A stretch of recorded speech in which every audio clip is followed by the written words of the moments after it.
Amazon's buying iRobot, which is it's going to give them more of your personal data to sell to the highest bidder. Amazon now knows the layout of your family home. With the recent acquisition of Roomba, Amazon has acquired the most sophisticated house mapping technology available. So, what is Amazon's plan to utilize your valuable data to sell you more stuff? Amazon has announced that it will be paying $1.7 billion to buy iRobot Corp., the maker of the Roomba vacuum cleaner. Whilst Amazon absolutely plans to profit from selling one of the most popular vacuum cleaners on the market, the real value to Amazon lies in their ability to further expand the breadth of data they have access to and map the interior of your house. Despite what the big tech companies want you to believe, a smart home really isn't particularly intelligent. The only way your smart home knows where your Philips Hue lights are or where your TV is connected is because you told it so. Currently, there is no way a smart home can know where your devices are, let alone standard normal furniture. However, the more data you feed it, the more it understands about your home layout, and with that, the better it becomes at delivering a seamless smart experience. Amazon is just one of the players that have been pushing hard to develop their smart home technology. With a combination of Amazon Echo's massive success and a slew of recent acquisitions, the Amazon smart home ecosystem is starting to look pretty comprehensive. Now, to be fair, Amazon isn't entirely new to house mapping technologies. Back in September 2021, they officially released the Amazon Astro. This little home robot was essentially a little Alexa with wheels. A leaked document acquired by Motherboard revealed that one of Astro's key objectives was to be able to intelligently plot out a user's home interior, even creating heat maps of highly frequented areas. The robot's excellent mapping abilities are thanks to a handful of sensors and cameras that let it know everything from where the fridge is to which room you're currently in. The two big differences between Astro and the newly acquired Roomba are that Astro couldn't vacuum your home and had limited functions. Oh, yeah, and it was hated by the customer base for being too intrusive. If you already own a Roomba, you're already aware that it can automatically start its routine, clean your entire house, and return back to charge without you ever seeing it leave its dock. The new J7 Plus model of the Roomba is home to an array of sensors allowing it to see around your house and map the area. Utilizing V-SLAM, they are able to find their way around your rooms, recognizing specific spots as landmarks, and then recalling their positions each time it returns to base. This mapping of your home can provide you with a better level of cleaning and personalization. Once the robot knows your floor plan, it can create clean zones, like the always dusty area in front of the trash can, or specific rooms, such as cleaning the entry each morning after the rush. This all sounds great on paper when you want your house cleaned. However, the major problem with all this is that this data is extremely valuable if you find the right buyer. And the right buyer has just bought the business that creates this data. With this data, Amazon would know the ins and outs of your houses. It knows the location of your kitchen, your children's rooms, your TV, and your new sofa, in addition to whether you recently converted your guest room into a nursery. And what's worse is that with the new J7 model, iRobot added a front-facing AI-powered camera that has been able to identify over 43 million items in customers' homes. One of the huge advantages of these data maps for Amazon, and the reason why data rights nonprofits around the world have spoken out, is that this mapped data can be translated into a bounty of information about the people living there. For example, the size of one's house can be a good indicator of whether one is wealthy. A house full of toys is likely to have children, and a family without much furniture indicates that it might be worth trying to sell them more furniture. A company like Amazon, a business built on selling stuff, just might find this information useful.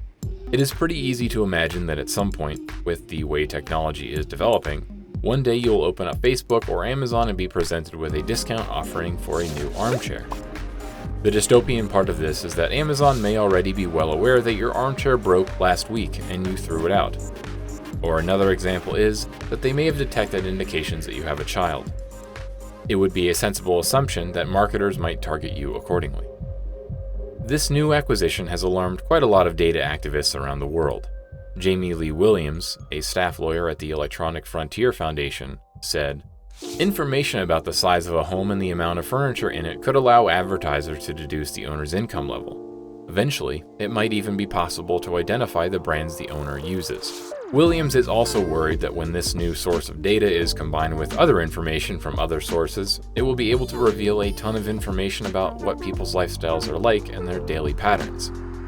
This is only the tip of the iceberg when it comes to privacy concerns. Imagine you have just moved into your new house. What happens if a previous tenant consented to Roomba collecting the house information? Now there is data of your home out on the internet for a home of someone that never consented or maybe even had a Roomba. So how long is the data kept, and who has access? If the house burns down, can the insurance company obtain the data and use it to identify possible causes? Can the police use it after a robbery? As you can see, the list of privacy questions and concerns is a mile long. In addition to the privacy concerns arising from Roomba, it is important to remember that this is made worse when combining all of Amazon's other smart home devices together. This portfolio of products gives Amazon the means to construct an almost sentient smart home that is aware of your needs and carries them out without a request. Already, Amazon uses Hunches, a new assistant who proactively carries out tasks without your having to ask permission.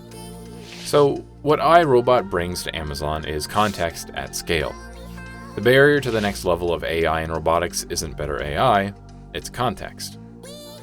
We've been able to understand the utterance, "Go to the kitchen and get me a beer," for a decade. But suppose I don't know where the kitchen is, and I don't know where the refrigerator is, and I don't know what a beer looks like. In that case, it really doesn't matter that I understand your words. The iRobot operating system provides some of that context, and, as it's cloud-based, can easily share the information with other devices. Amazon's quest to collect and use as much data doesn't stop at the home.